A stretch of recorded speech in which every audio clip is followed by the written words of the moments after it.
Assalamualaikum warahmatullahi wabarakatuh. Bismillahirrahmanirrahim. Alhamdulillahirabbil alamin. Assalatu wassalamu ala asyrafil mursalin nabiyika wa rasulika wa habibika Muhammadin wa ala alihi wa ashabihi ajmain. Subhanaka la ilma lana illa ma 'allamtana innaka antal alimul hakim.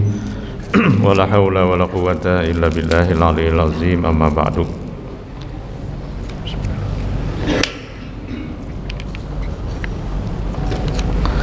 Bapak-bapak dan ibu-ibu jamaah sholat subuh Masjid Al-Mujahidin di Jalan Belitung yang dirahmati Allah. Alhamdulillah, syukurillah, pada subuh hari ini kita kembali dapat melaksanakan ibadah subuh, mulai dari tahajud bagi yang lebih awal bangun, kemudian salat berjamaah, kemudian sambil menunggu isyraq dan duha kita ngaji untuk beberapa ayat Al-Quran yang pada subuh hari ini, kalau tidak salah catatan ulun nih, kita memasuki surah Hud, surah ke-11. Surah Hud, surah ke-50, surah ke-11 adalah salah satu dari surah-surah yang diturunkan di Mekah, sehingga disebut dengan surah Makkiyah. Makkiyah artinya surah yang turun di Mekah, atau surah yang turun sebelum Nabi hijrah ke Yasrib atau Madinah. Dan menurut para ahli tafsir, surah-surah Makkah, surah-surah Makkiyah lebih banyak berbicara tentang keyakinan, tentang akidah, tentang teologi atau ilmu-ilmu ketuhanan. Tidak banyak berbicara hal-hal yang berkaitan dengan aturan-aturan sosial, seperti politik, kemudian ekonomi. Itu tidak banyak, kalaupun ada mungkin hanya sedikit saja. Nah, surah Hud ini dinamai dengan Hud ya, karena ada 5 kali nama beliau disebut di dalam surah ini, dibandingkan dengan ayat-ayat yang terdapat di surah lain yang berbicara tentang Nabi Hud. Maka di dalam surah ini yang paling panjang pembicaraannya. Nanti akan ketemu kita ayat-ayat tentang Hud ini. Tidak dikenal nama lain dari kumpulan ayat-ayat ini selain surah Hud. Nabi Muhammad SAW pun menamainya demikian ketika Abu Bakar radhiyallahu an berkata kepada beliau, "Wahai Rasul, engkau telah beruban." Beliau menjawab, "Yang menjadikan aku beruban adalah surah Hud, Al-Waqi'ah, Al-Mursalat, Amma Yatasa'alun, dan At-Takwir." Nah, rupanya ini menjadi surah-surah yang banyak dipikirkan oleh beliau sehingga beliau sampai beruban. Ini kalau beruban itu dianggap sebagai kebanyakan berpikir ya. Nah, tapi beruban ini, kenapa beruban ini ya? Ya mungkin karena tua sebenarnya. Ya karena tua. Banyak resep-resep yang terkait dengan uban ini, dan yang paling manjur hanya satu, yaitu lading silit. Digundul kan, nah, hilang ubannya ya. Bapak Ibu sekalian, surah ini berbicara tentang kedudukan, keistimewaan serta tantangan Al-Quran, larangan mempersekutukan Allah, dan bahwa Nabi Muhammad adalah Rasul yang bertugas menyampaikan berita gembira dan berita peringatan menyangkut hari kebangkitan. Surah ini juga menguraikan tentang pengetahuan Allah, penciptaannya, pengaturannya, dan pengendaliannya terhadap alam raya. Nah, ini sekali lagi Kalau Al-Quran berbicara soal-soal alam raya, itu biasanya selalu terkait dengan tauhid. Jadi Al-Quran misalnya bicara tentang bintang, ya. Bintang surah An-Najm kan, wan najmi idza hawa ma dhalla sahibukum wa ma ghawa wa ma yantiqu 'anil hawa in huwa illa wahyu yuha. Itu bicaranya bintang, tapi bintang dikaitkan dengan tauhid. Seperti juga cerita Nabi Ibrahim yang mencari Tuhan. Dia melihat matahari, dia melihat bulan, melihat benda-benda langit. Nah, itu kaitannya dengan tauhid.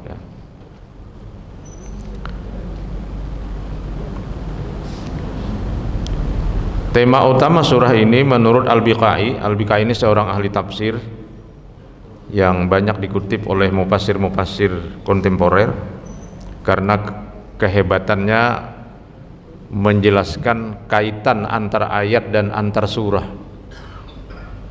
Jadi antar ayat, antar surah itu ada kaitan-kaitannya. Nah, itu salah satu mufassir yang sangat fasih membicarakan adalah Al-Biqai dalam sebuah kitab tafsirnya, ya. Dia menjelaskan bahwa temanya ini adalah kaitannya dengan Al-Quran merupakan kitab yang sangat teliti serta rapi susunannya, juga rinci dalam peringatan dan berita gembiranya. Allah yang menurunkannya telah menempatkan segala sesuatu pada tempat yang sebaik-baiknya serta menetapkan pelaksanaannya sesuai kebesaran dan kekuasaannya. Yang paling tepat untuk menunjuk tema itu adalah kisah Hud yang mengandung ketetapan tentang berita gembira dan peringatan duniawi dan ukhrawi. Nah, nanti bisa akan kita lihat ayat-ayat terkait dengan Hud itu di lembar-lembar berikutnya di dalam ayat ini. Jadi ulun membacakan tafsir ini mudah-mudahan juga menjadi semacam stimulus, ya, atau rangsangan kepada kita untuk membaca Al-Quran ini dengan terjemahnya paling tidak, ya. Kalau bisa dengan tafsirnya, syukur alhamdulillah, ya. Nah, supaya apa? Supaya semakin sehari kita beragama ini semakin mantap, ya, semakin kuat. Karena kalau Al-Quran tidak dipahami, hadis tidak dibaca, memang agama kita itu stagnan. Nah, karena kan dua itu saja sebenarnya, Al-Quran dan hadis Nabi. Kalau dua itu tidak diangsur-angsur untuk dipelajari, dibaca, ya kada dapat tambah sebenarnya agama kita dari segi pengetahuan, ya. Karena agama ini kan pengetahuan sebenarnya. Kalau sudah kita memahami, baru kita mengamalkan. Karena mengamalkan agama tanpa pengetahuan itu nol, kan adanya.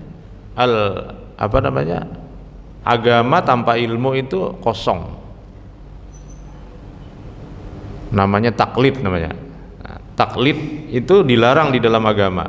Taklid itu artinya mengikuti orang lain tanpa memahami bagaimana orang lain itu memiliki alasan-alasan atau dasar-dasar dalam melaksanakan ajaran agama.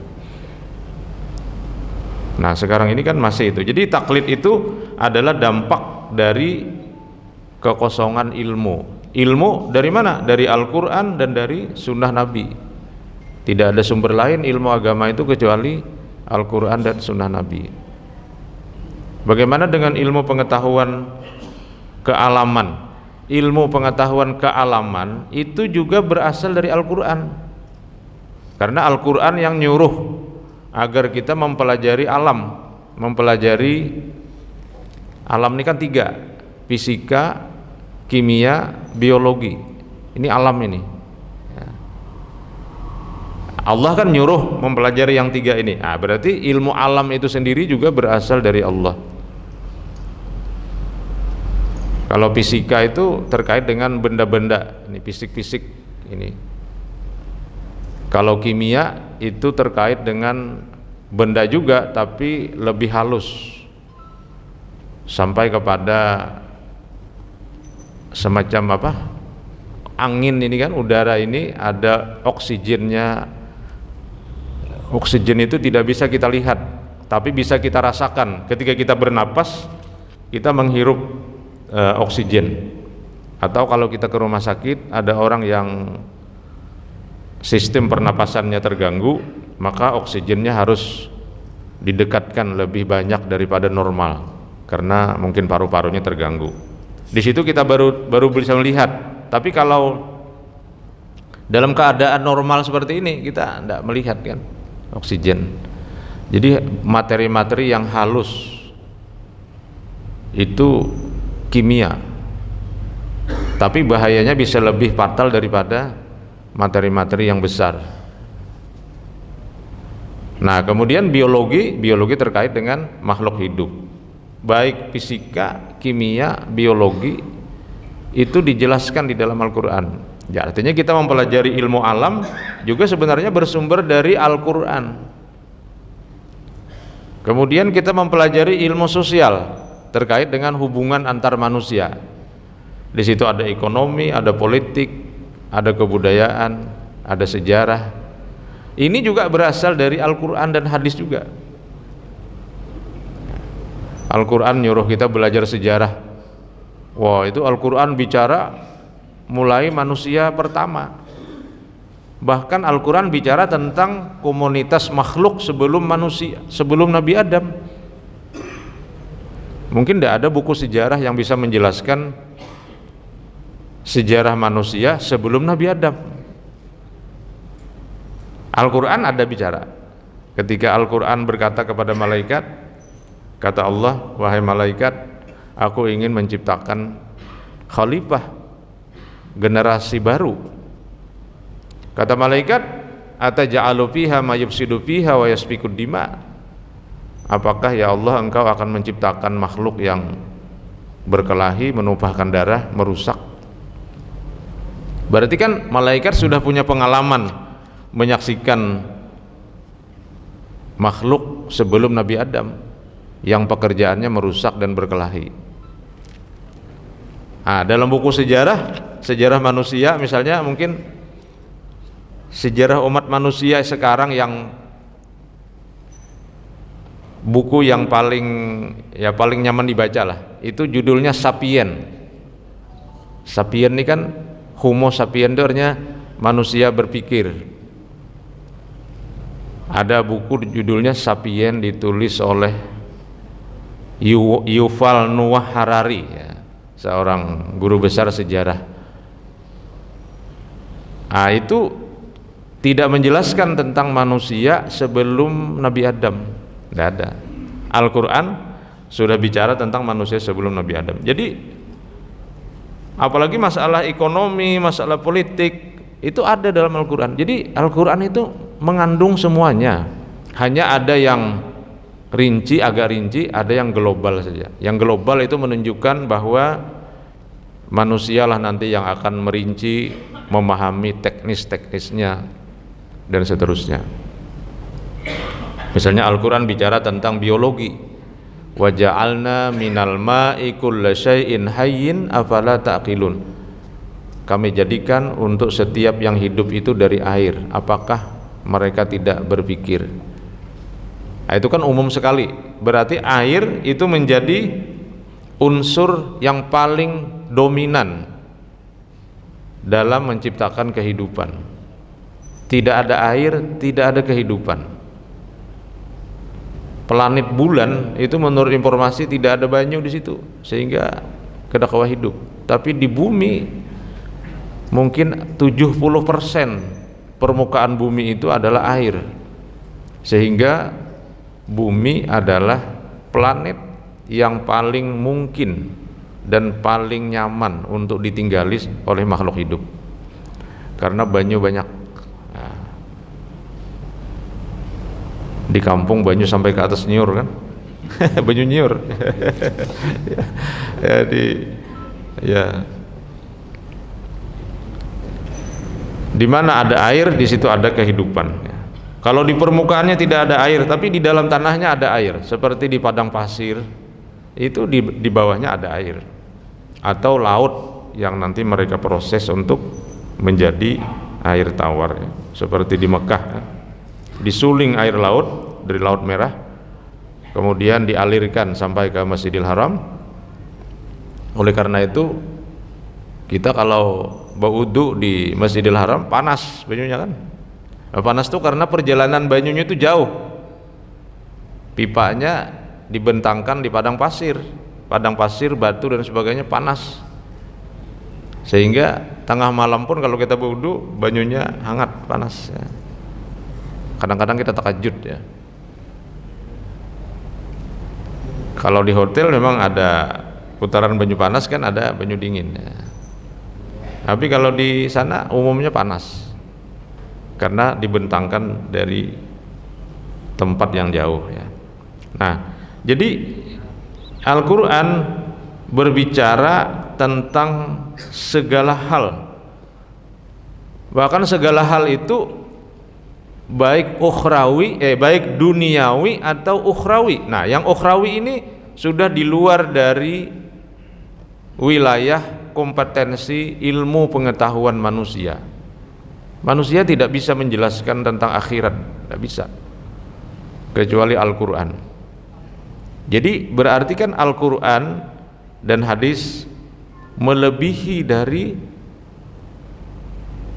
kompetensi ilmu pengetahuan yang dihasilkan oleh manusia. Ya jelas, karena manusia yang menghasilkan ilmu pengetahuan juga ciptaan Tuhan.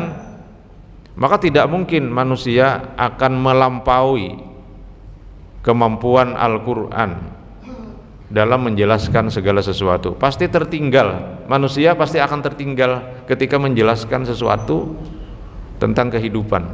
Di mana tertinggalnya? Yang sangat jelas adalah ketika bicara tentang ukhrawi, akhirat. Kalau dimensi ukhrawi mungkin masih bisa, misalnya tentang pahala. Pahala mungkin masih bisa diilmiahkan. Kenapa di dalam Al-Quran itu misalnya man jaa bil hasanati falahu asyru amsalihha wa man jaa bi sayyiati fala yujza illa mislaha. Orang yang datang membawa kebaikan dia dibalas 10. Kalau datang membawa kejelekan dia dibalas 1. Ini masih bisa diilmiahkan. Artinya pahala kebaikan lebih berlipat ganda. Pahala dosa dari sebuah kesalahan itu hanya 1:1. Kenapa? Nah, karena dunia ini isinya kebaikan. Maka orang yang berbuat kebaikan, dia akan mendapatkan pantulan dari kebaikan-kebaikan yang ada di luar dari dirinya. Itu logikanya. Sama kalau kita kan pergi ke pasar, di sana tempat orang jualan minyak harum, maka ketika kita mentes minyak harum, itu harum benar, karena kita berada di lingkungan minyak harum kan. Nah, lalu ada misalnya bangkai tikus, misalnya bangkai tikus yang busuk menimbulkan bau yang tidak sedap, tapi bisa kalah dengan bau harum karena bau harumnya banyak.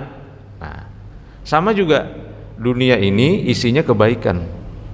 Tuhan menciptakan manusia ini penuh dengan kebaikan-kebaikan. Maka ketika orang berbuat baik, akan berganda-ganda kebaikan itu karena dia berada di wilayah kebaikan. Ibaratnya kalau ayam, ya, berada di lingkungan ayam, ya, maka dia akan mendapatkan berbagai macam kebaikan dari sesama ayam. Tapi bayangkan kalau ayam masuk ke wilayah musang, ya, sebaik apapun si ayam ini akan habis. Jadi penggandaan kebaikan itu akan semakin banyak. Artinya meskipun pahala itu dibicarakan dalam konteks akhirat, tapi itu masih bisa dilogikakan.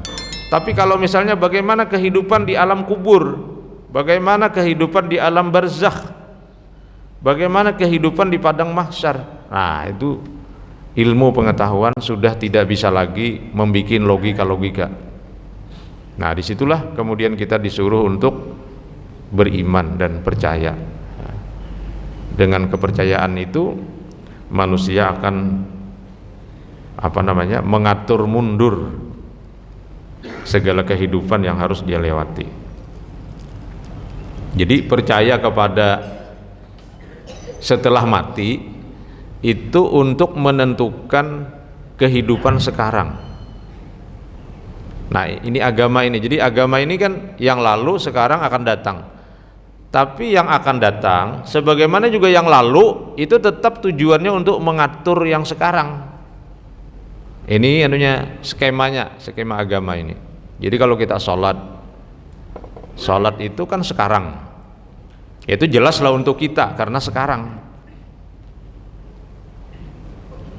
Tapi yang lalu terkait dengan sholat, ada bicara tentang sholat di dalam Al-Quran, masyarakat yang bahari-bahari ya.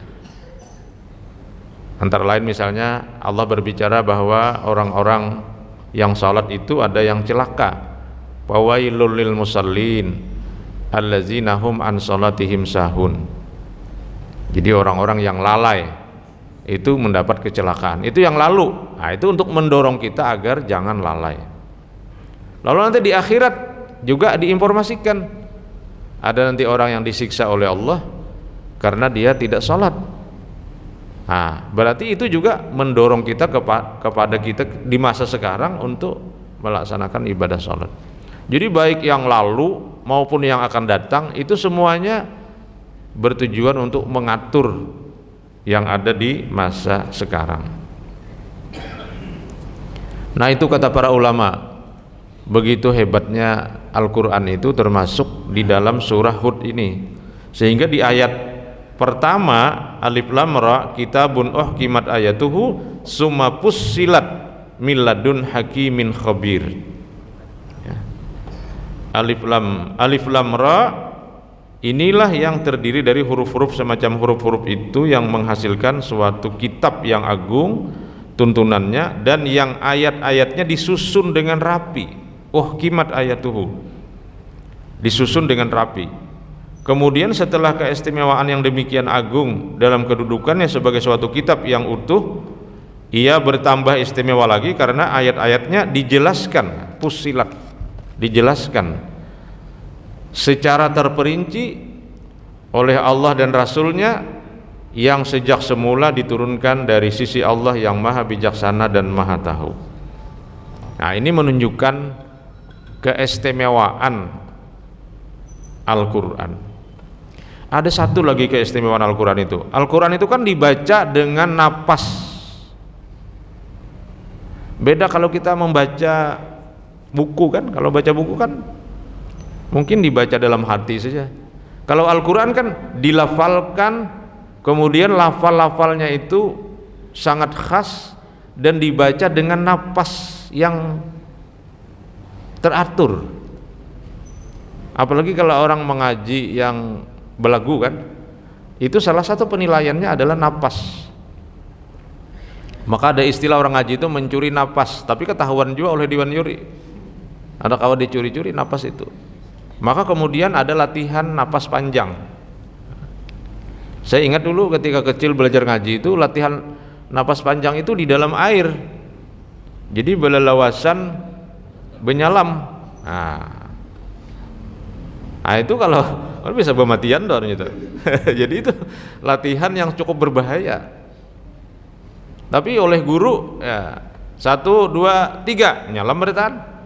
Guru ngaji. Jadi guru ngaji bahari sampai ke sungai malah jari. Nah itu orang bahari itu.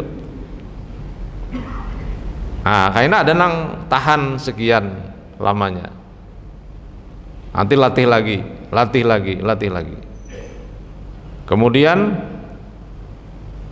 Supaya suara lantang itu juga latihan berteriak di dalam air, karena kalau di atas air berteriaknya mengganggu orang kan. Jadi saya ingat sekali dulu guru ngaji itu mengajar ngaji itu sampai ke sungai. Kada dawah ini di Banjar nih, paling Sungai Lulut kan, Sungai Tabuk ya. Kalau itu sungai beneran itu di kampung dulu itu. Latihan berteriak di dalam air supaya suara lantang, supaya jangan suara tuh kalau kada bagus tuh istilahnya apa itu? Sumbang ya. Menyumbangkan suara dengan sesumbang-sumbangnya kan ya. Nah, supaya jangan sumbang tuh ada anunya, ada latihannya. Nah, itu hanya Al-Quran dalam sejarah. Injil, Taurat, Zabur tidak seperti Al-Quran membacanya. Jadi secara kada sadar kita ketika membaca Al-Quran itu kita masuk dalam sebuah cara membaca suatu bacaan yang tidak sama dengan membaca suatu bacaan selain Al-Quran. Nah, belum lagi huruf-hurufnya. Huruf-huruf Al-Quran itu kan khas juga. Apalagi kalau kita belajar tentang mad. Mad ini semakin ke ujung tuh semakin panjang.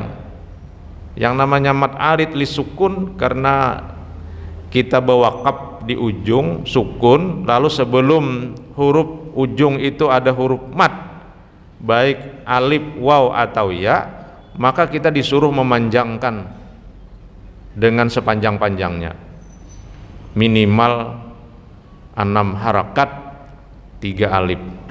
Tampaknya tujuan panjang akhir itu adalah untuk memasukkan makna yang terdapat dalam ayat itu ke dalam hati dan pikiran kita. Misalnya kita membaca basmalah kan, Bismillahirrahmanirrahim. Kenapa him itu panjang? Nah, kalau dalam tajwid alasannya karena mimnya mati kan. Mati itu karena wakaf. Karena sebelum mati ada huruf mat, di situ adalah ya, him kan, ha, ya, mim kan. Maka dia panjang. Untuk apa panjang itu? Tampaknya tujuannya adalah untuk memasukkan makna dan kandungan dari ayat itu ke dalam hati dan pikiran kita. Bahkan hampir setiap baris di dalam Al-Quran selalu ada mat. Dan mat itu kalau dalam ilmu lagu Al-Quran itu menjadi tempat meulai lagu. Nah, jadi lagunya itu diulai-ulai. Nah, putar-putar kan. Ada jawab, jawabul jawab, jawab, jawabul jawab. Meulai lagu itu ada pada mat. Nah, coba pian kalau pian dengarakan yang hebat itu lagu ini Nanang Kasim. Nah, itu luar biasa Nanang Kasim itu. Yang satunya lagi seingat saya Muammar ZA itu dengan kiraatnya. Kalau Nanang Kasim itu lagunya ini qari-qari terbaik kita tingkat internasional. Nah, itu dia maulai lagu itu pada tempat-tempat mat dengan napas yang panjang. Mungkin Muammar itu mewakili napas yang sangat panjang. Kalau qari Bahari itu dari Mesir, Abdus Samad, qari Abdus Samad itu masih ada, YouTube-nya ada masih, walaupun itu rekaman-rekaman mungkin dari piringan hitam tapi kemudian dijadikan YouTube dan sebagainya. Itu qari Abdus Samad dari Mesir yang kalau Sidin membaca Wadduha itu mulai Wadduha itu sampai tuntung itu senapas. Ada itu lagunya itu. Sekarang masih sering diputar di radio Al-Karamah Martapura. Tapi di radio-radio lain sudah jarang. Radio Al-Karamah Martapura itu rupanya dia mempertahankan brandingnya istilahnya.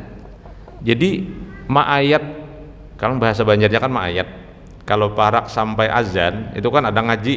Nah, kalau pian buka radio Al-Karamah Masjid Martapura itu ayatnya itu Qari Abdus Samad. Dia tidak menggunakan qari-qari yang lain. Mungkin itu brandingnya di sana.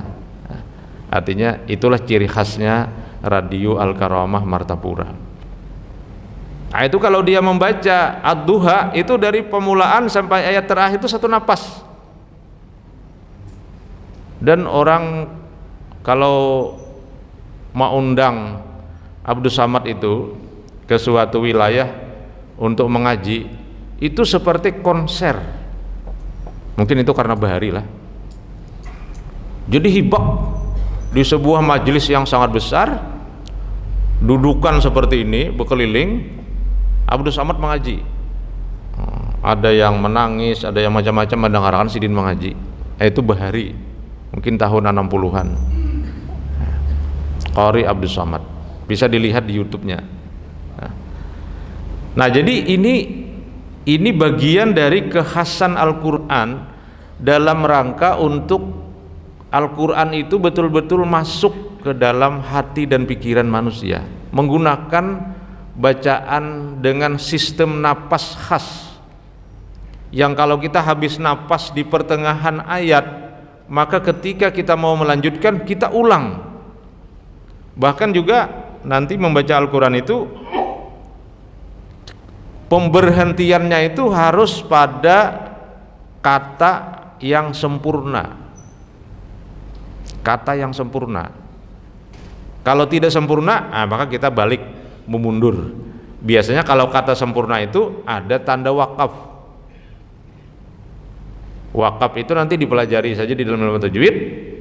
Ada yang qafla, wakaf aula. Ada juga yang waula, wasal aula, boleh bawa kaf tapi bertarus lebih baik. Ada juga yang qafla waqaf aula, berhenti lebih baik tapi boleh tarus. Nah, jadi itu kalau tidak dipelajari betul nanti bisa tak paling-paling. Ada juga yang wakafnya wakaf lazim, berarti harus berhenti. Ada yang boleh bawa wakaf di salah satunya, mu'anaqah, seperti zalikal kitabu la raiba fih. Boleh juga zalikal kitab la raiba fihi hudal lil muttaqin, karena di situ ada pilihan di mana kita mau berhenti. Biasanya ditandai dengan titik 3, tak tek tek tek tek tek, diapit dalam satu ayat. Quran sekarang itu mudahnya sudah semua rambu-rambu itu tersedia, tinggal lagi kita memahami. Jadi baca Quran inilah mungkin yang dimaksud oleh Nabi itu, laisa minna man lam yataghanna bil Quran. Tidak termasuk golongan kami orang yang tidak bersenandung dengan Al-Quran. Jadi Al-Quran itu dibaca dengan senandung. Senandung itu bernyanyi. Bernyanyi berarti iya, belagu, ada intonasi, ada irama. Kalau kita bisa, kadang-kadang kan bisa membaca Quran ini kan seperti kadada apa-apa aja gitu. Bismillahirrahmanirrahim, Yasinul Qur'anil Hakim, innaka laminal mursalin ala siratim mustaqim. Ini kan tidak ada apa-apanya ini.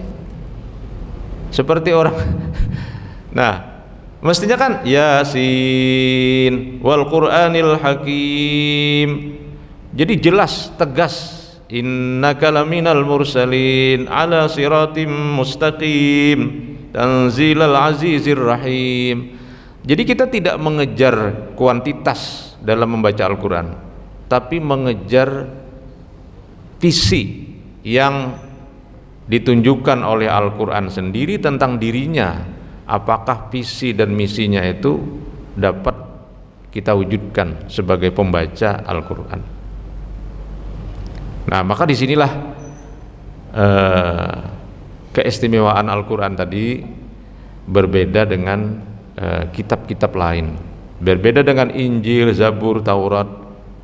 Al-Quran dibaca dengan sistem napas yang khas, dibaca dengan intonasi dan irama, dibaca dengan mat, mulai dari 2 harakat ya, yang biasa 2 harakat, seperti misalnya zalika, za-nya 2 harakat, tek gitu, 2 ketukan. Za 2 kali li kan, zalikal kitabu, kitabu ta 2 kali bu kan, la raiba fi, la 2 kali rai, raiba fi boleh panjang karena mad arid li sukun sampai 3 harakat. Tujuannya tadi adalah untuk memasukkan isi kandungan yang kita baca itu ke dalam hati dan pikiran kita. Maka dengan demikian kita bisa paham Bapak Ibu sekalian, kenapa Al-Quran itu diturunkan 23 tahun. 23 tahun. Jadi kalau Al-Quran itu 30 juz dibagi 23, ya kira-kira 1 juz 3 halaman mungkin 1 tahun. Kalau 1 juz itu adalah 9 lembar, 18 halaman ditambah 3 halaman berarti kan 21. Berarti 1 tahun itu 21 halaman. Karena 1 tahun itu 12 bulan, 21 dibagi 12, mungkin hanya 2 kan, 2 halaman dalam sebulan. Sebulan 30 hari, 1 lembar berapa baris. Nah itu bisa dihitung betapa Al-Quran itu sedikit demi sedikit demi sedikit demi sedikit diturunkan.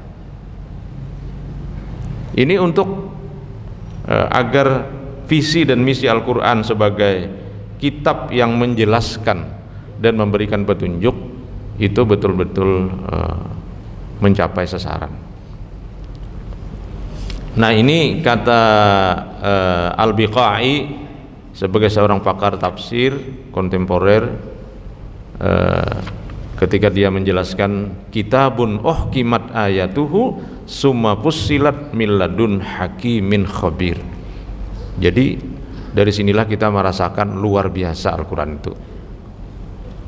Meskipun nanti di masyarakat awam Al-Quran ini juga bergeser fungsinya dari fungsi petunjuk menjadi fungsi magic. Nah ini memang di masyarakat lain lagi. Ini memang karena keawaman saya kira. Jadi Al-Quran ini kemudian ada orang menyebutnya istilahnya itu di mistik ya, di mistik. Jadi di mistik ini maksudnya menjadikan sesuatu sebagai sesuatu yang di luar dari logika. Mistik ini kan di luar logika. Siapa ngarannya Adul, A1 Dul 4 Lam 12 1 4 12 1 tambah 4 5 5 tambah 12 17 adalah 17 ada 8. Nah, ini mistik namanya. Ini kan ada logikanya. Plat mobil pian ini bagus aja. Kenapa Jirulun? Karena berapa itu